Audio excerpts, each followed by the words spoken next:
Kanjeng Nabi Muhammad sallallahu alaihi wasallam dawuh, as'adun nasi utawi luweh bejo-bejone menungso iku man wong lahu kang iku kedue man kolbun utawi ati alimun kang ngerti utawi kang alim.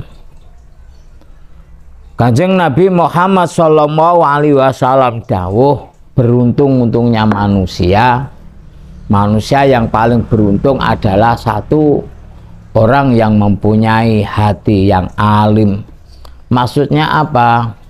Kalau dalam dunia tasawuf, orang yang mempunyai hati yang selalu bertauhid. Maksudnya apa? Orang yang selalu percaya bahwa apa yang ada di dunia ini tidak lepas dari qada dan qadarnya Allah. Tidak lepas dari apa yang ada di dunia ini, tidak lepas dari af'alullah dan sifatullah. Kalau orang percaya ini, insya Allah hidupnya akan menjadi tenang dan dia akan menjadi orang yang paling bahagia. Jadi apapun juga yang ada selalu dikembalikan kepada Allah. Ada sebuah cerita, Mbah Yai Toha Japanan itu punya guru namanya Mbah Yai Mustaqim Kapulungan. Mbah Yai Mustaqim cerita, waktu gurunya di tengah-tengah ngajar Ihya Ulumuddin juz 2, di tengah-tengah santrinya tiba-tiba ilmunya gurunya Mbah Yai Mustaqim ini hilang, sampai beliau tidak paham huruf hijaiyah. Jadi ilmu yang ada itu hilang. Terus hatinya dia bertauhid bahwa ilmu itu dari Allah, ilmu itu titipan Allah. Akhirnya beliau bilang kepada murid-muridnya, nak, santri-santri saya, murid-murid saya, hari ini Allah menunjukkan kekuasaannya bahwa ilmu itu milik Allah, ilmu itu titipan Allah. Dan pada hari ini Allah telah mencabut ilmu itu dari saya. Untuk itu santri-santri saya, murid-murid saya mau berguru lagi. Kalau kamu kuat menunggu saya silahkan ditunggu. Kalau kamu tidak sabar ya tolong cari kiai yang lain, guru yang lain. Akhirnya Bapak Ibu yang saya hormati, Mbah Yai ini mondok lagi. Waktu itu ceritanya ke Madura. Waktu itu belum ada kapal yang besar, belum ada Suramadu. Akhirnya naik sampan kecil. Di tengah laut terkena badai, sehingga kapal yang kecil sampan tadi bahasanya apa, Jawa ini guling. Akhirnya di atas laut itu terpontang-panting selama 8 bulan. 8 bulan. Tapi di tengah ini tetap gurunya Mbah Mustaqim itu percaya semuanya Allah yang mengendaki. Pasti semuanya ada hikmahnya. Likulli syai'in minallah walahu hikmatun. Setiap sesuatu itu dari Allah dan sesuatu itu pasti ada hikmahnya. Akhirnya di tengah 8 bulan itu beliau ketemu dengan Mbah Nabi Khidir alaihissalam. Akhirnya ya oleh Mbah Nabi Khidir diajari suatu ilmu sehingga beliau dapat ilmu laduni, sehingga pulang itu lebih alim daripada sebelumnya. Maksudnya apa di sini? Mbah Yai ini tetap percaya, percaya dan tidak gengsi, tetap biasa saja, tetap bahagia. Karena dalam hati dia percaya bahwa semuanya itu tidak lepas dari qada dan qadarnya Allah. Jadi yang pertama termasuk orang yang paling bahagia, yang paling beruntung adalah orang yang bisa selalu menautkan apa saja kepada Allah Subhanahu wa Ta'ala. Dan yang kedua, wabadanun lan badan sobirun kang sabar. Yang kedua adalah memiliki badan yang sabar. Sabar, yakni sabar menerima apa yang telah diberikan Allah, diterima dengan sabar, dengan rela hati. Memang kesabaran itu enak diomong tapi sulit dilakukan. Tapi insya Allah dengan kesabaran bisobri yalinul hadid, dengan kesabaran besi pun akan menjadi lunak.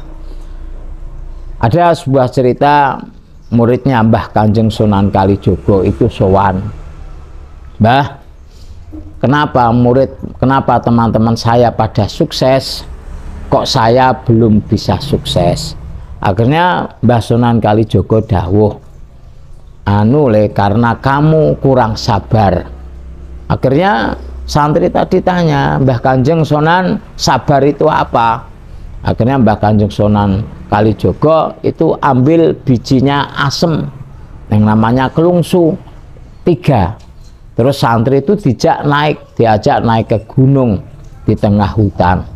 Terus Mbah Kanjeng Sunan Kalijogo kelungsu biji asem itu, pohon asem itu dilempar 3-tiganya.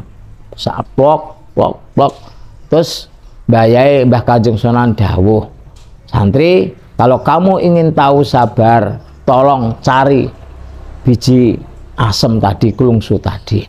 Akhirnya kelungsu tadi dicari, akhir dalam sebuah cerita butuh 9 bulan hanya mencari kelungsu itu akhirnya ketemu. Setelah ketemu langsung sowan ke Kanjeng Sunan Kalijogo. Assalamualaikum Mbah Kanjeng Sunan. Waalaikumsalam. Oh piye le? Alhamdulillah Kanjeng Sunan pun kepanggih niki loh. Akhirnya Mbah Kanjeng Sunan Kalijogo dawuh, lho le, aku percaya ketemu tapi kok mbok kene aku maneh. Berarti iki yo mbok kon buang maneh. Oh nggih Mbah, ya sak ngono melok mari ikut saya lagi. Akhirnya kelungsu tadi dibuang lagi sama Sunan Kalijogo. Karena santri tadi sudah mulai pinter. Nanti pasti disuruh cari. Makanya jatuhnya kelungsu tadi diamati. Akhirnya betul Sunan Kalijogo setelah melempar, dia bilang lagi, santriku dalem Mbah Kanjeng Sunan, tolong cari kelungsu tadi. Karena tahu ndak butuh lama, akhirnya setiap kelungsu tadi ketemu 1 minggu, jadi hanya butuh waktu 3 minggu. Setelah kelungsu ini kepegang dalam hati, dia bilang begini, ini kalau saya berikan Kanjeng Sunan Kalijogo lagi pasti akan dibuang. Kalau begitu tak lempar saja, tak buang, biar nanti nggak dibuang lagi. Akhirnya kembali ke Sunan Kalijogo. Assalamualaikum Mbah. Waalaikumsalam. Bagaimana le? Alhamdulillah Mbah, Kanjeng Sunan sudah ketemu. Lah mana? Loh, tidak ada Kanjeng Sunan, saya buang lagi. Lah kok kamu buang lagi? Saya khawatir nanti Kanjeng Sunan melempar lagi, saya suruh cari lagi. Loh, sekarang tidak ada buktinya, tolong cari lagi.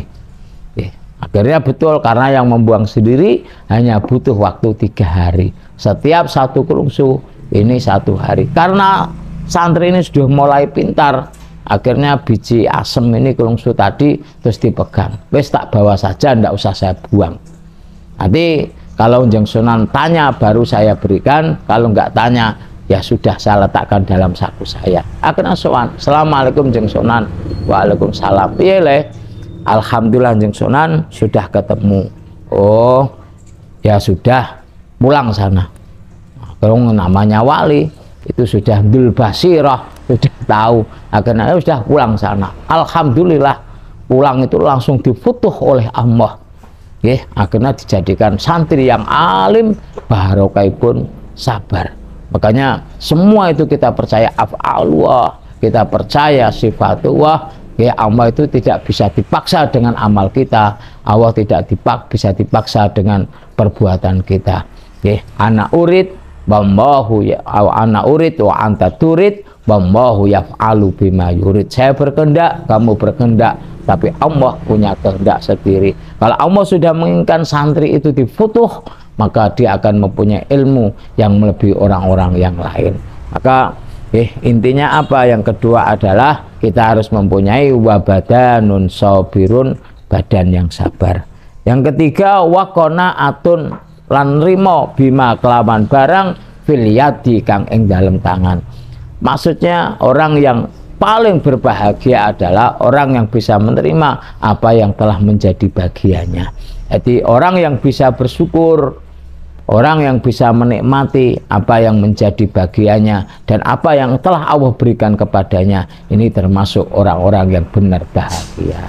Itu Bapak Ibu yang saya hormati, semoga kita termasuk sabdanya Nabi ini, termasuk as'adun nas, termasuk sak bejo-bejone manungsa, yaitu orang yang punya hati yang alim, badan yang sabar, dan orang yang bisa qanaah. Amin, amin ya robbal alamin.